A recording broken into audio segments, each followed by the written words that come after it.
새 중에 가장 장수하는 새로 알려져 있는 이 솔개라고 하는 새가 있습니다. 이 솔개는 자신의 수명을 최대 70년까지 누릴 수 있다고 합니다. 근데 이 새가 이 70년을 누리려고 하면은 40세 정도가 되었을 때에 자신이 고통스러운 중요한 결심을 해야만 한다고 합니다. 일반적으로 솔개는 40년 정도 살면은 발톱이 무뎌져서 더 이상 사냥을 할 수가 없게 된다고 합니다. 또한 그 부리가 길게 자라나오면서 가슴팍까지 자신의 부리를 찌를 정도로 아무런 쓸모없는 그런 부리가 되어버린다는 것입니다. 깃털도 한 40년 동안 살다 보니까 깃털이 힘을 잃어버리고 무거워져가지고 더 이상 날개를 펼 수 없는 그런 상황이 되어버린다는 것입니다. 이 같은 상황에 다다랐을 때에 솔개에게는 두 가지 선택만 있을 뿐입니다. 먼저 하나는 그냥 그대로 노쇠한 상태로 무능해진 상태에서 죽을 날만 기다리든지, 아니면은 약 6개월에 걸친 매우 고통스러운 갱생 과정을 수행하는 것입니다. 그래서 이 갱생의 길을 선택한 이 솔개가 어떻게 되느냐 하면은 먼저 높은 산 정상 부근으로 높이 날아 올라갑니다. 그리고 그곳에 둥지를 짓고 멀면서 그때부터 고통스러운 수행을 시작을 한답니다. 제일 먼저 길게 자라난 자신의 부리를 바위 위에다가 쪼아서 찍어서 오래된 묵은 그 부리를 바위돌에서 깨트려서 완전히 부리를 뽑아버린다는 겁니다. 놀랍게도 그 부리가 뽑아진 그 자리에 서서히 새로운 싱싱하고 날카로운 부리가 돋아난다는 것입니다. 부리가 새로 돋아나면은 그다음부터 뭘 하느냐면은 그 돋은 날카로운 부리로 이제 자신의 쓸모없는 발톱을 직접 하나씩 쪼아서 찍어서 그렇게 다 뽑아내는 작업을 한다는 것입니다. 세지만은 그것이 얼마나 고통스러운 과정이겠습니까? 드디어 이제 그 자신의 부리로 무뎌진 그 발톱을 뽑아버리면은 그 사이에서 날카로운 새로운 발톱이 돋아나는 것입니다. 그리고 맨 마지막에는 이렇게 날카로운 부리와 그리고 그 발가락으로 자신의 오랫동안 갖고 지니던 묵은 이 깃털을, 날개 깃털을 다 스스로가 쪼아서 다 뽑아버린다는 거예요. 한참 털을 뽑다 보게 되면 그 몰골이 참 이상한 모습으로 바뀌어져 버립니다. 깃털이 없으니까 날 수 없어요. 그때는 천적들이 그 솔개를 노린답니다. 그래서 때로는 깃털 없이 날지 못하는 그 솔개를 천적들이 다가와가지고 그 솔개를 잡아먹는 그런 일들도 있다고 합니다. 이렇게 약 6개월 정도의 피나는 자기 갱신 과정을 통하여서 이 솔개가요 완전히 새로운 모습으로 변신했고, 그래서 새 가운데서도 가장 영특하고 가장 날렵하고 강력한 맹금주가 되어갖고 그때부터 30년을 더 살게 된다는 겁니다. 사랑 여러분, 오늘 저는 2018년 이 무술년 새해를 맞이한 우리 모든 성도들에게 솔개가 이렇게 자신의 갱생을 통해서 새로운 모습으로 거듭나는 것처럼 우리 모두에게 이런 변화와 갱생 그리고 새로운 미래를 향해서 믿음의 날개를 활짝 펴서 비상하는 성도들이 되시기를 주의 이름으로 축원합니다. 재난날에 묵은 잘못된 그 모든 것 이제는 다 잊어버렸어요. 상처도 다 잊어버렸어요. 오직 우리는 이제 새로운 비전과 꿈을 가지고 힘차게 날아오르는 일밖에 없어요. 이 같은 한 해가 되기 위해서 오늘 하나님께서 저와 여러분에게 새해의 첫 번째 주신 말씀이 무엇입니까? 여러분 31절을 보십시오. 오직 여호와를 앙망하는 자는 새 힘을 얻으리니 독수리가 날개치며 올라가면 같을 것이요 다른 막질하여도 곤비하지 아니하겠고 걸어가도 피곤하지 아니하리로다. 무슨 말씀입니까? 새 힘으로 날아오라. 새 힘으로 다시 비상하라. 그 말씀입니다.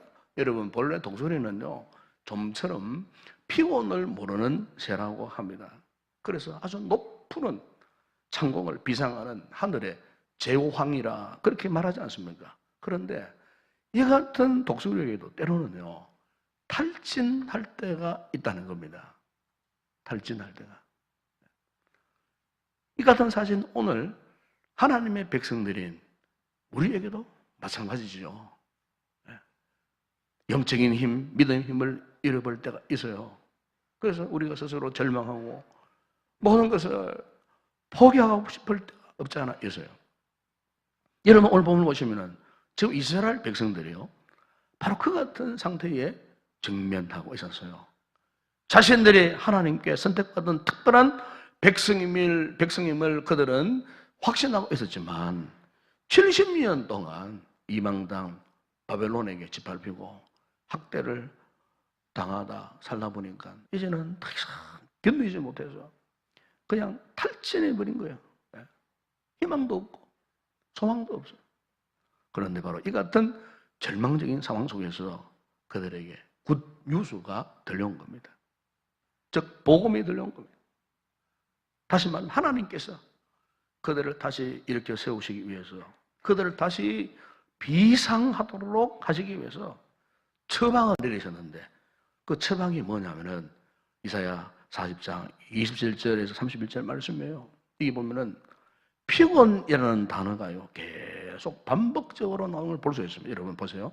야곱 어찌하여 네가 말하며 이스라엘아 내가 이르기를 내 길은 여호와께 숨겨졌으며 네 송사는 내 하나님에게 벗어난다 하느냐 너는 알지 못하였느냐 듣지 못하였느냐 영원하신 하나님 여호와 땅 끝까지 창조하신 이는 피곤하지 않으시며 곤비하지 않으시며 명철이 한이 없으시며 피곤한 자에게는 능력을 주시며 무능한 자에게는 힘을 다하시나니 소년이라도 피곤하며 곤비하여 장정이라도 넘어지면 자빠지되 오직 여호와를 앙망하는 자는 새 힘을 얻으리니 독수리가 날개치며 올라가면 같을 것이요 다른 박전하여도 곤비하지 아니하겠고 걸어가도 피곤하지 아니하리로다.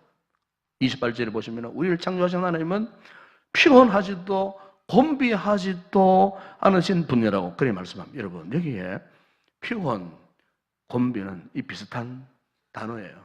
그 의미가 같아요.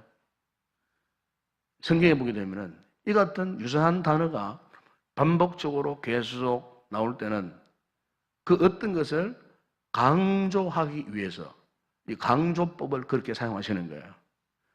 그래 이 말씀에서 하나님께서 뭘 강조하시는가? 바로 그것은요.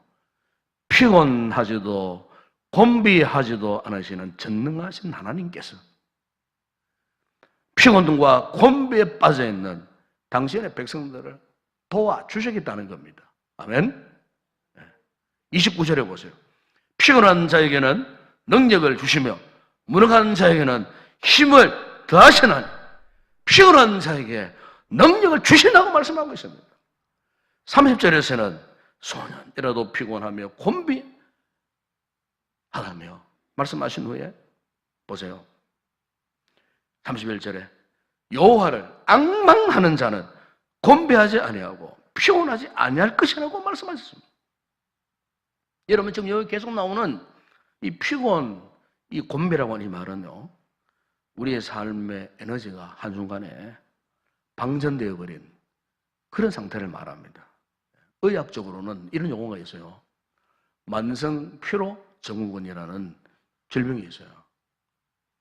이 만성 피로 증후군이 언제 나타나느냐? 급격한 스트레스를 받게 되면요, 찾아오는 현상이 이 만성 피로 증후군이에요. 그런데 이 만성 피로 증후군에 딱 빠지게 되면은 아무리 쉬어도요, 피곤함이 사라지지 않는다는 겁니다. 잠을 자도 여전히 피곤한 거예요. 푹 쉬는 것 같은데도 여전히 피곤한 거예요. 피곤함이 사라지지 않는 거예요. 이 같은 고통이 6개월에서 1년 이상 지속되는데 남성들보다 여성들에게 이런 현상이 더 많이 나타난다고 합니다. 나이 든 우리 어르신들보다도 젊은 사람들에게 이 현상이 더 많이 나타난다는 거예요. 그리고 오늘 보면 3절에도 보세요. 소년이라도 피곤하며 곤비하며 장정이라도 넘어지며 쓰러진다. 그렇게 말씀하지 않습니까, 여러분? 여러분, 혹 우리 성도들 가운데에 지금 이 같은 피곤과 곤비 속에 있는 성도들이 있습니까? 이 같은 상황 속에서 아무런 대안도 없이 시간만 낭비하고 있다는 생각에서 자꾸 우울해지고 절망감에 빠지고 하던 모든 일들 하기 싫어지고 포기하고 싶은 마음이 자꾸 들어오는 그런 분들이 있습니까? 그렇다면 이 같은 만성피로 증후군에서 벗어나야 돼요. 벗어나는 방법이 뭐겠습니까? 오늘 하나님께서 여기에 대한 처방을 말씀하시는데 31절에 보세요. 여호와를 앙망하는 자, 오직 여호와를 앙망하는 자는 새 힘을 얻으리라. 아멘. 한마디로 여호와를 앙망하라 그 말입니다. 앙망하라. 이 앙망하다는 말이 히브리어로 카바라는 단어, 카바. 영어에 찾아보니까 wait, 기다리다 그런 뜻이에요. 여호와를 앙망한다는 것이 하나님을 기다린다 그런 뜻입니다, 여러분. 예? 무슨 말씀입니까? 우리가 너무 피곤하고 힘들 때는요, 그저 엎드려서 그저 하나님의 도우심을 기다릴 수밖에 없어요. 예? 여러분, 오늘 우리의 삶의 여정에 있어서 이 기다림은요, 또 하나의 신앙입니다. 여기 보면요, 기다리지 못해갖고 신앙생활에서 실패하는 분들이 굉장히 많아요. 기다리지 못하는 거예요. 우리의 기다림은 신앙입니다, 신앙. 기다리면 되는 거예요. 지독한 고난, 역경, 절망, 인생의 난관, 도저히 건널 수 없는 강이 가로막혀 있어요. 그러면요, 기다리는 거예요. 섣불리 행동하지 마세요. 섣불리 원망, 불평하지 말라고 말해요. 기다리세요. 기다릴 때 희망의 에너지가 재충전되어지는 거예요, 여러분. 그렇잖아요, 여러분. 스마트폰 배터리가 방전되어서 그러면 재충전해요. 어떻게 합니까? 아답터에 연결합니다. 그러면 기다려야죠. 연결한다고 금방 에너지가 충전되는 거 아니잖아요. 기다려야 되는 거예요. 시간이 필요하다 그 말이에요. 시간이. 기다리지 않으면 절대로 재충전되지 않아요. 비록 우리가 실패했다 손치더라도 지금 막막한 절망 가운데 있다 할지라도 기다리는 거예요. 하나님을 바라보고 그분을 의지하고 하나님 우리에게 정확한 답을 주실 때까지, 응답하실 때까지 하나님을 바라보고 기다리는 거예요. 제가 한 이틀 전에 유명한 영화 히말라야라는 영화를 봤어요. 히말라야. 그 영화를 보니까 등장하는 등장팀들이 눈보라와 함께 강풍이 불어닥치는 그 히말라야 거센 그 바람을 버텨내면서도 가파른 그 등정로를 향하여서 악정 고통하면서 올라갑니다. 혹은 외조를 타고 올라가기도 하고 얼음 절벽을 이렇게 기어서 올라가기도 하고, 때로는 크레바사라는 무서운 끝도 없는 그 계곡을 그냥 줄로 연결해서 뛰어서 건너가기도 하고, 온갖 산전수전을 다 겪고 정상에 올라가서 태극기를 꽂고 만세를 부르는 그 순간. 그런데요, 그 가는 길이 순조로운 길이 절대 아니더라고요. 때로 눈사태가 와가지고 길이 막혀버렸어요. 이럴 때 그 대원들이요, 베이스 캠프에서 텐트 속에 들어가고 뭘 하느냐 하면은 컵라면을 끓여 먹더라고. 컵라면. 그리고 상황이 좋아질 때를 무작정 기다리고 있더라고요. 여러분, 기다리는 게 어떤 면에서는요, 히말라야를 정복하는 일부에 있어서 정말 중요한 거예요. 기다리지 못하고 섣불리 올라갔다가는 죽는 거예요. 그래서 대원들이 한없이 거기에서 기다리고 있더라고요. 왜냐하면 위대한 히말라야 정복의 일부가 바로 그거예요. 기다리는 거예요. 기다리는 거예요. 여러분, 옛날에는 망망대해를 향하던 배가요, 큰 풍랑을 만나잖아요. 그러면 옛날에는요, 모든 배의 동력을 스톱 해버린다. 그리고 배가 그냥 그 거센 파도물결에 그냥 표류하는 거예요. 표류할 때 어떻게 하느냐? 그 성선한 사람들이 오직 뭘 바라보느냐? 하늘에 북극성만 바라보는 거예요. 그거는 변하지 않는 거예요. 북극성을 바라보고 그냥 몸을 움츠리고 이 풍랑이 잠잠할 때까지 북극성을 바라보고 방향을 놓지 않는 방향을 잃어버리면 안 되잖아요. 비록 배가 표류하더라도 어디를 가더라도 그 북극성을 바라보는 거예요. 북극성을 그 방향을 놓지 않는 거예요. 그것이 그들이 살 길이에요. 옛날에는 그래 했다고 하더라고요. 예? 풍랑 가운데서도 풍랑을 극복할 수 있는 비결이 뭐냐? 기다리는 거예요. 사랑하는 여러분, 오늘 우리가 2018년 한 해를 살아가는 동안 삶의 풍랑이 힘으로 올 때에, 내가 처한 상황이 열악해질 때, 때로는 만성피로 정원에 빠져 힘을 잃어버렸을 때, 이 같은 상황에서 벗어날 수 있는 비결은 무엇이겠습니까? 오직 전능하신 하나님을 바라보는 겁니다. 앙망하는 겁니다. 우리의 시선을 그분께 고정하는 겁니다. 그분을 바라보는 겁니다. 기다리는 겁니다. 바로 이것이 정답이에요. 이것이 우리 삶의 신령한 처방이 아니겠습니까, 여러분? 바라기는 이 새해에는 우리 모든 성도들이 톡톡 하나님을 앙망하는 성도 되기를 주의 이름으로 축원합니다. 하나님이 일하시는 그 날을 기다리는 성도들이 되기를 바랍니다. 이 하나님을 기대하시는 성도들이 되기를 바랍니다. 이 하나님을 절대적인 믿음으로 붙으세요. 의지하세요. 아마 여러분 성도들 가운데에 저 경남 그 거제도에 있는 그 김영삼 대통령의 생가 기념관을 가보신 분들이 많을 거예요. 저도 한 2번 가본 적이 있어요. 원래 그 김영삼 대통령은 우리 교단의 중현교회에 장로님이 있었습니다. 그 부천도 굉장히 신앙이 동실한 장로님이 있었습니다.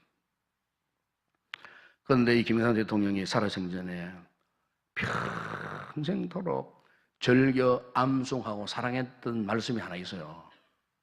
그게 뭐냐면 이사야 41장 10절 말씀에 보게 되면은 두려워하지 말라 내가 너와 함께 하매나 놀라지 말라 나는 내 하나님이 됨이라 내가 너를 굳세게 하리라 참으로 너를 도와주리라 참으로 나의 의로운 오른손으로 너를 붙들리라. 잘 아시겠지만 그분이 1983년도에 민주화 운동을 하시다가 모든 정치 활동이 강제로 중단되고 가택연금 상태에 들어가세요. 그때 그분이 자택에서요 23일 동안 목숨을 건 단식 투쟁을 해서요.